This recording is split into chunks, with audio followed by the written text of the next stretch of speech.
Hi అండి. నమస్తే. Welcome to our channel పాకశాల. ఈరోజు వీడియోలో గరం మసాలా పౌడర్ని ఇంట్లోనే ఎలా తయారు చేయాలో చూపిస్తున్నాను.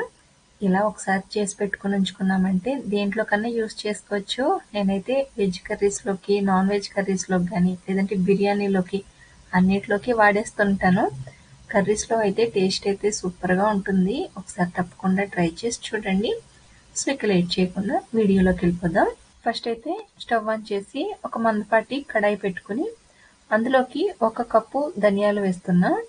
ఇలా ధనియాలు వేసుకుని సిమ్ టు మీడియం ఫ్లేమ్లో పెట్టుకుని మంచి కలర్ వచ్చేంత వరకు ఫ్రై చేసుకోవాలి. ఇలా కొంచెం కలర్ వచ్చిన తర్వాత ఇప్పుడు ఇందులోకి 1/4 కప్పు జీలకర్ర వేస్తున్నా. ఇలా జీలకర్ర వేసుకుని వీటిని కూడా ఫ్రై చేసుకోవాలి. జీలకర్ర త్వరగానే ఫ్రై అవుతుంది కాబట్టి ధనియాలు కొంచెం వేగిన తర్వాత జీలకర్ర వేసుకుని ఫ్రై చేసుకోవాలి. ఇవి మంచిగా దోరగా ఫ్రై చేసుకోవాలి. ఇవైతే వేగిపోయినాయి. వీటినైతే ఒక ప్లేట్లోకి తీసుకుంటున్నాను. ఇలా మొత్తం కూడా ప్లేట్లోకి తీసుకుని పూర్తిగా చల్లారబెట్టుకోవాలి. చల్లారేంత వరకు వీటిని పక్కన పెట్టుకుందాం. ఇప్పుడైతే అదే కడాయిలో ఒక అరకప్పు దాల్చిన చెక్కని చిన్న ముక్కలుగా కట్ చేసి తీసుకున్నాను. అలానే అరకప్పు వరకు లవంగాలు వేస్తున్నా.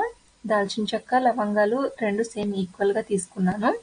అలాగే ఒక 2 టీ స్పూన్ల వరకు మిరియాలు వేస్తున్నా. ఇందులోనే 4 నుంచి 5 వరకు పెద్ద సైజులోవి మరాఠీ మొగ్గలు వేస్తున్నా.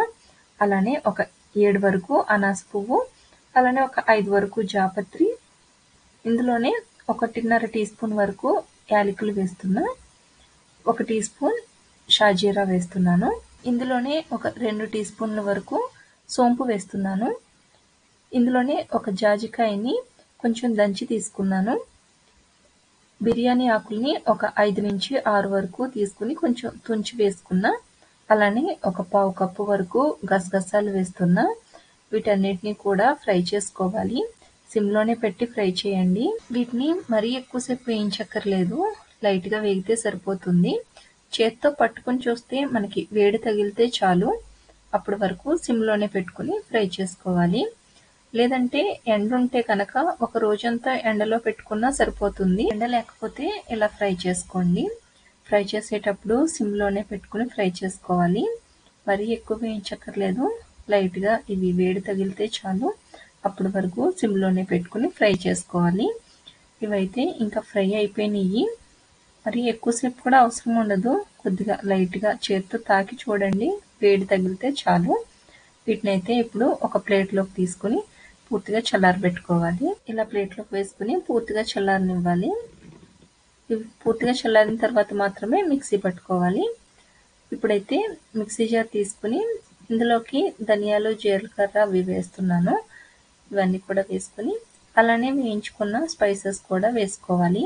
ఇలా మొత్తం అన్నీ కూడా ఒకేసారి వేసుకుని మెత్తటి పౌడర్ లాగా మిక్సీ పట్టుకోవాలి. మిక్సీ పట్టేటప్పుడు మిక్సీ జార్ తడి లేకుండా చూసుకోవాలి. వీలైతే మిక్సీ జార్ని ఒకసారి ఎండలో ఉంచండి.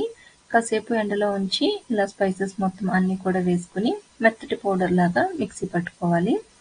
వీలైనంత వరకు మెత్తటి పౌడర్గా మిక్సీ పట్టుకోండి. చూడండి, మనకి గరం మసాలా అన్నది రెడీ అయిపోయింది. ఇదైతే వెజ్ కర్రీస్లోకి కానీ నాన్ వెజ్ కర్రీస్లోకి లేదంటే బిర్యానీలోకి దేంట్లో కన్నా యూస్ చేసుకోవచ్చు. నేనైతే అన్నిట్లోకి ఎక్కువగా ఇదే వాడేస్తూ ఉంటాను. సో ఒకసారి తప్పకుండా ట్రై చేసి చూడండి. ఏ కర్రీలోకైనా సరే ఈ మసాలా టేస్ట్ సూపర్గా ఉంటుంది. సో ఒకసారి తప్పకుండా ట్రై చేసి చూడండి. ట్రై చేశాక మీకు ఎలా కుదిరిందో నాకు కామెంట్ సెక్షన్లో షేర్ చేయండి. వీడియో నచ్చితే లైక్ చేయండి. మీ ఫ్రెండ్స్కి అలాగే ఫ్యామిలీ మెంబర్స్కి షేర్ చేయండి. మా పాకశాల ఛానల్ని కొత్తగా చూసినట్లయితే సబ్స్క్రైబ్ చేయండి. అలానే పక్కనే ఉన్న బెల్ ఐకాన్ క్లిక్ చేసినట్లయితే మేము పెట్టే ప్రతి వీడియో నోటిఫికేషన్స్ మీకు వస్తాయి. Thank you.